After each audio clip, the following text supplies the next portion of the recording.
Ayan mga lods, no. So nasa bundok tayo, nasa ain, no.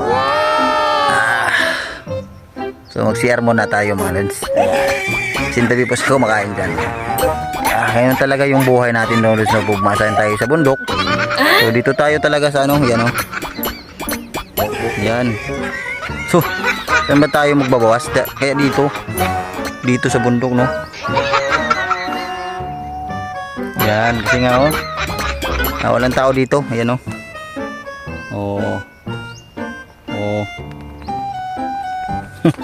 Tayo lang dito mga lodi.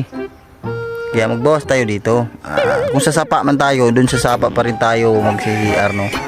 Mga lods, pag sa bundok, ayan, dito sa damuhan, ayan. Ano yung ano natin sa puwit? Ito.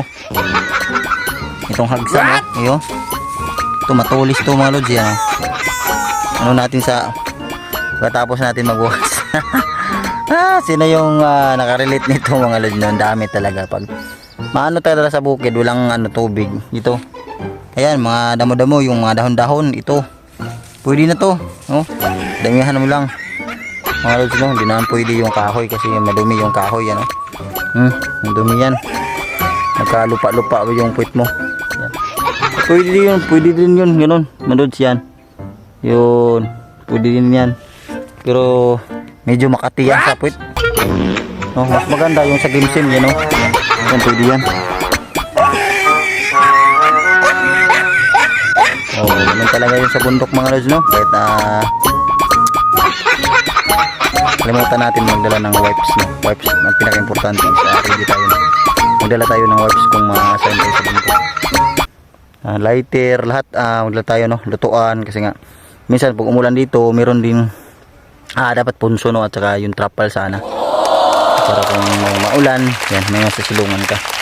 Pag sa bundok, no, pag assign, dapat ready palagi, no. Pag sa bundok ka ma-assign mga lods, trapal, punso, duyan, dapat may ano, may gamit ka sa pang ano, pan defense din, no, na yung knife, ganun. Basta lahat ng dapat dalhin mo na yung sa bundok, ano. Lalo na pag pinaka-importante yung lutuan, no.